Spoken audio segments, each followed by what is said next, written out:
so I'm falling behind a little bit on my weekly wrap-ups, so this will be 2 of them combined.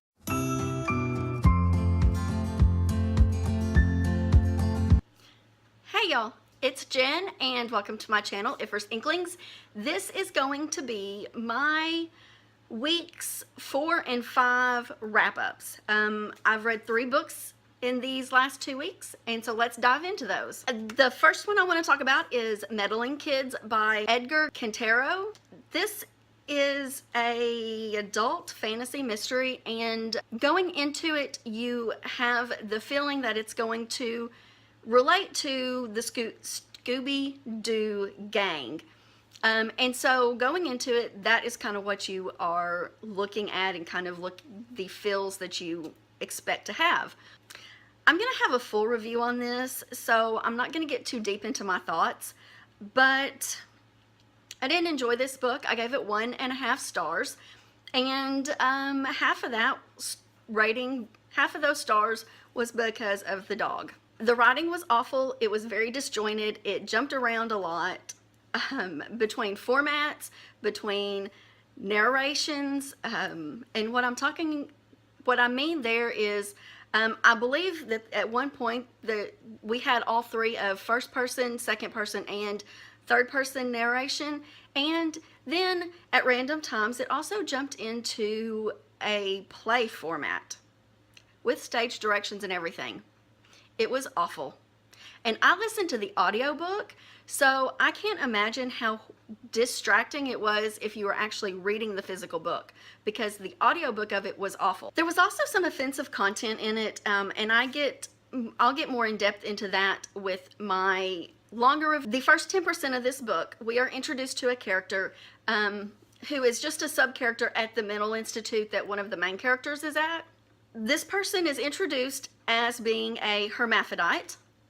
Then this person's name is given, and I don't remember what it was at this point. And then every time that this character was referred to again, it was referred to as the hermaphrodite. Not by the character's name, but by the hermaphrodite. And that just really did not sit well with me.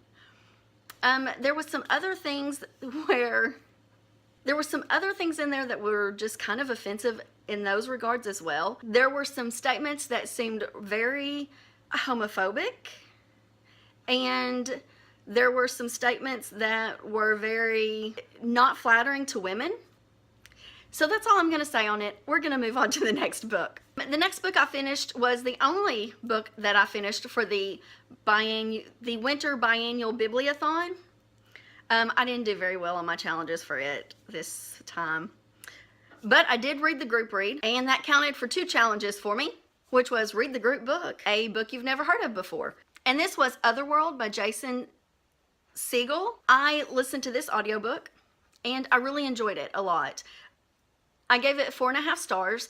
I really got the feels of the gaming vibe to it. I mean, it's based in a game. It's a virtual reality, and there's a mystery to it, so it's kind of got a little thriller-esque type feel as well. A lot of people are comparing it to Ready Player One, and there are some similarities because it's a virtual world and it's people trying to escape into this virtual world. But beyond that, that is really as far as the similarities go, in my opinion. The characters were completely different. The main character was not likable, but he was not supposed to be likable, and so it really worked. He was kind of ruthless, and he was kind of an asshole, and there was a little bit of a stalkerish vibe, I'll give you that. But I really enjoyed his character, even though it was very unlikable. He was ruthless, and because of what the story is, he needed to be ruthless. It was kind of predictable. I knew how some of the characters interacted and how they belonged in the story. I knew that fairly early on, had that part figured out, even though it's not revealed until the very end of the story. It's kind of left on a little bit of a cliffhanger, so I am looking forward to the next book. I don't know if this is going to be a duology or if it's going to be a trilogy or how they're going to work it, but I definitely recommend it, especially if you enjoyed Ready Player One. I think you would enjoy this book. Now, the next book that I read, this is one I've been actually reading all month long. It is a NetGalley ARC that I received for an honest review, and I will have a full review of this book coming as well. I have reviewed it on Goodreads and NetGalley already, and it is posted to my blog as well. And that is Americanized Rebel Without a Green Card by Sarah Saeed. And this book comes out on February 6th.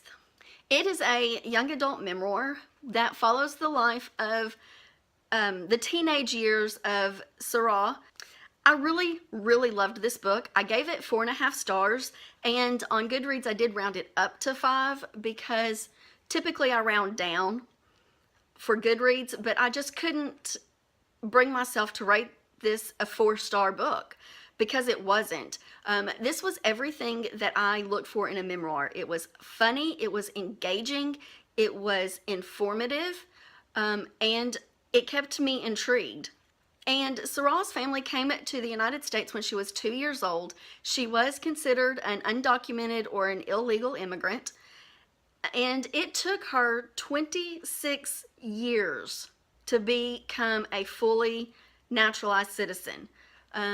And she explains the whole process that she had to go through and her family had to go through and the hurdles they faced and why it took so long. But in that, she also talks about her life as a teenager in the 90s. And I was a teenager in the 90s. And I'm actually the same age as her sister, her older sister. So I found a lot of nostalgia in what I was reading and the references that she gave, and I just really found myself being able to relate to her as a teenager in the 90s because I was a teenager in the 90s as well, and I remember all of this stuff happening just as she talks about. I thought it was written very well on a level that young adults could relate to in today's young adults could relate to. This book is for, it says the age range is 14 and up, and I think that's a good age range. There are some, there's some strong language in there. I mean, there is some cussing, if that's something that you look for in your books. I look for those because I always look for books that we can include in our middle school library, and things that include cuss words I can't. There is also some references to drug and alcohol use by minors, and there are some references to sex. She's a teenager in the 90s.